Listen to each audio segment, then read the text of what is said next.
Well, I guess this is a truck chat. Hugh Borg.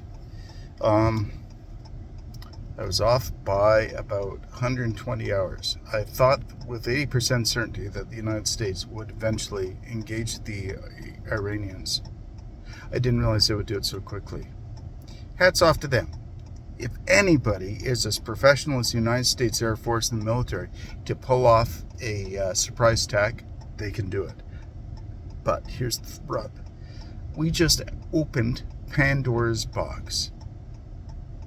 There's no way, functionally, that we can deal with this issue directly or have any more control over it. Once you start something like this, and it's very easy to do it, and you can do it in the most professional and deliberate and proper way possible. Once you initiate aggressive actions like this, you lose control of the narrative.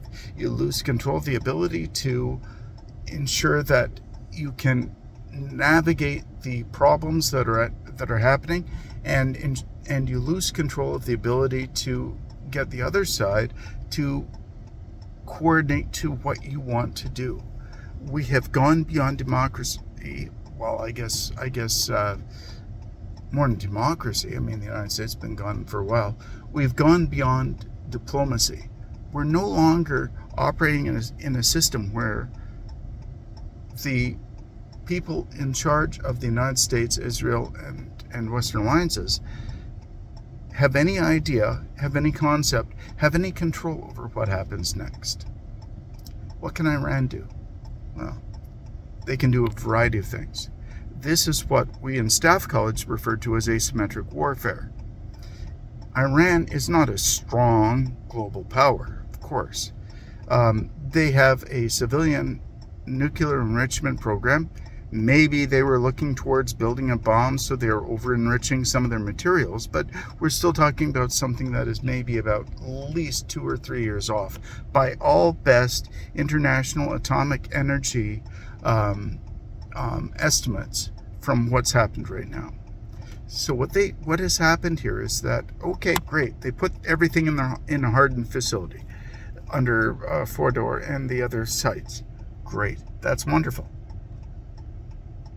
They did this for reasons because they realized that there is a history of Israel attacking their nuclear power plants in a variety of ways, asymmetric as well. They did through cyber attacks. They did it through direct military attacks, where the IDF Air Force pretended to be an airliner flying into a proper route into terrain in order to gain access to the airspace. So this has been done in the past. So there's a lot of mistrust, and reasonable, in my honest opinion, on behalf of Iran. Iran is a completely different animal from Iraq. Iran is a vastly ancient, historically unique culture. 93 million people living in an area the size of basically a quarter of the United States, with mountains, who know that these attacks are a possibility. Were I a general in the Iranian military, charged with and tasked with defending the nuclear program, given the tools and capabilities and the importance of this to the nation, this is exactly what I would have done. I would have built it underneath a mountain, like Cheyenne Mountain. Not to get into geology, but you put a bunker under a mountain. There are tremendous different structures, tremendous dolomite, granite, limestone, different structures that will displace and defer and alter the trajectory of any incoming munition, even before it gets to the bunker. Now, with respect to the bunkers, Iran is one of the world leaders in building resilient concrete. Like, they've got fiberglass, Kevlar, various fiber, reinforced concrete that is super hardened, so it doesn't just resist compression, which all concrete is excellent at doing, but vastly better than rebar. It can resist tension as well, so it can absorb the load. Plus, building in layers on top of that, it's very easy to deflect the ordnance. Anybody who has got any understanding of ballistics and armor and how to defeat armor with armor-piercing rounds can tell you exactly how hard it is to defeat something when you're coming in at a very steep angle. The Iranians know that this GBU-57 exists. They've known this for 30 years. Right. Okay. Take that, put that over here. Next order of business. Bomb damage assessment. There's no way from these penetrators that you know what you did underneath the ground.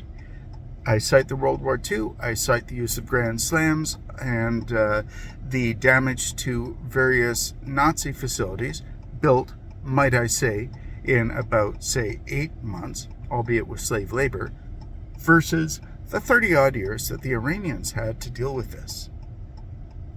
Okay, let's assume the Iranians aren't stupid and they know what the threats are and they have been attacked, so you have an absolute understanding of enemy assets that might be deployed against them. They are going to counter those. This is a fixed defensive position.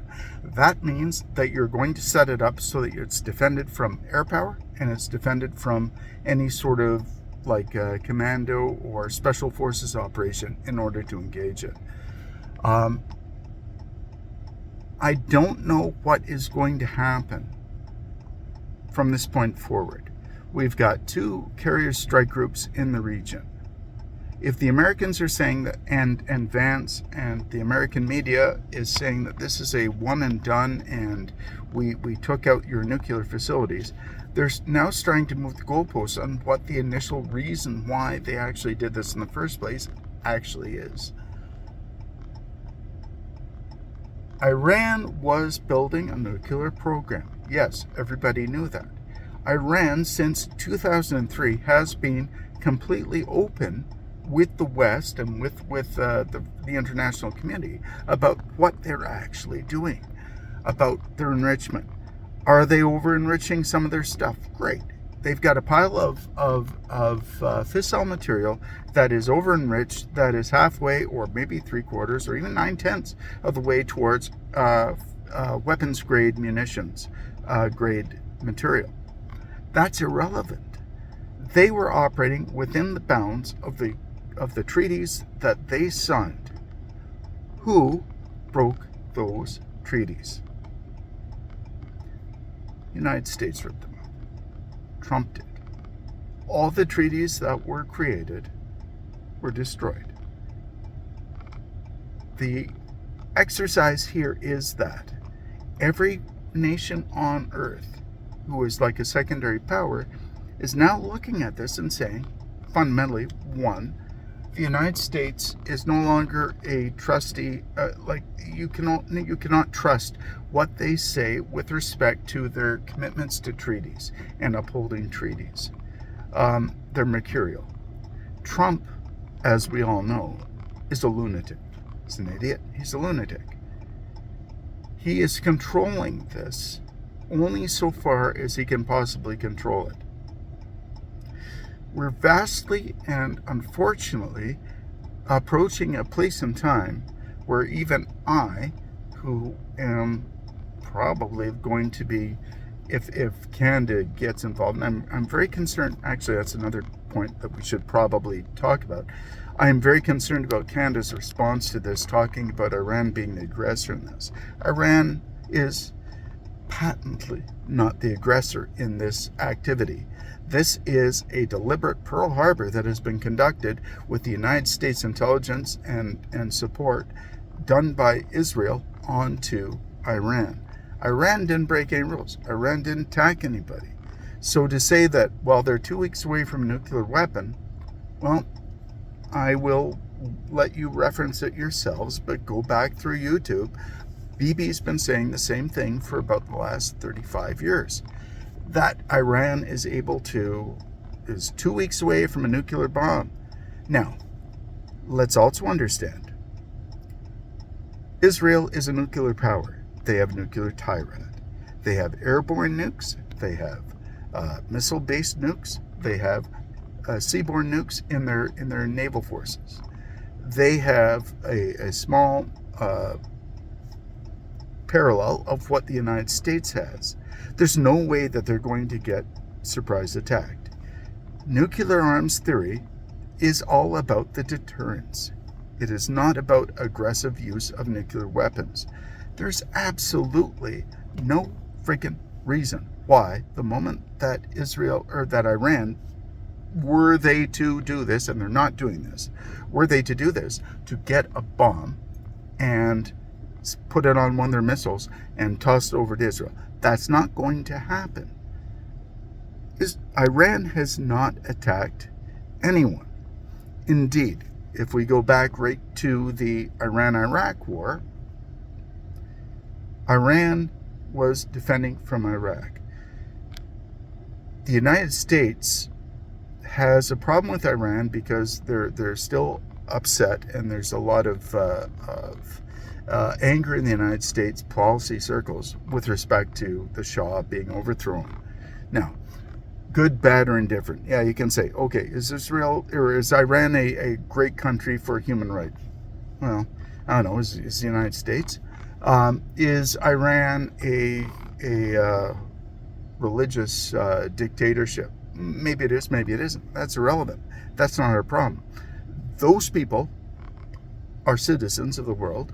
They can make their own decisions about how they want to run their government. Regime change is not in the equation here. No time in the history of warfare has air power alone ever caused a regime change. I cite the Blitz, the Bomber Command attacks against, and the American Air Force 8th Air Force attacks against Germany. I cite the Vietnam War. I cite Korea. I mean, every war in human history where air power is involved, air power alone cannot decide this. And before you say, well, but the Second World War, that's nukes. That is a line that, my God, we cannot ever fucking cross in the rest of our entire history. One nuke going off, and I don't care whether you call it a tactical, I don't care whether you call it a strategic, I don't care whether you call it a happy unicorn rainbow bomb. One nuke absolutely alters global stability forever.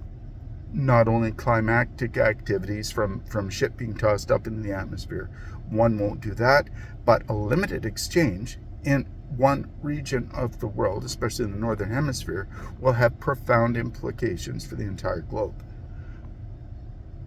This is an incredibly dangerous time, and my grave concern is that we're now being led by lunatics who have absolutely no functional understanding of the powers that are at their disposal to destroy. We don't have powers to build. The very moment you authorize and you order military action, you lose control of what happens next. Diplomacy is hard. Diplomacy sucks. It's boring. It's not as cool. It's not as fun. It's not as exciting as watching bombs go boom somewhere in somebody's other land. Now, on Twitter, I've seen a lot of comments about people saying, well, it's not us, it's them. Oh dear. I am so reminded of what Sir Arthur Harris said about his bombing campaign against Germany during the Second World War. When you sow the wind, you reap the whirlwind. It always happens. There will be blowback. There will be casualties. There will be damage. During the Gulf War, during the Afghan War anyways, I attended several ramp ceremonies at CFB Trenton of Canadian Forces personnel returning home. Many Canadian Forces personnel who serve there are my friends.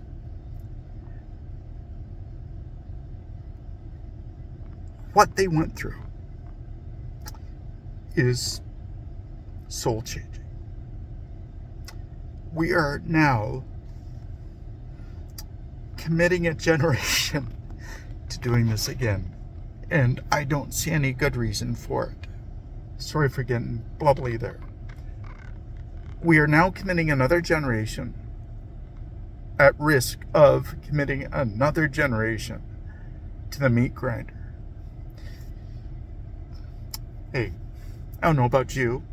I'm more than happy to spend some time in jail to make sure that that doesn't happen.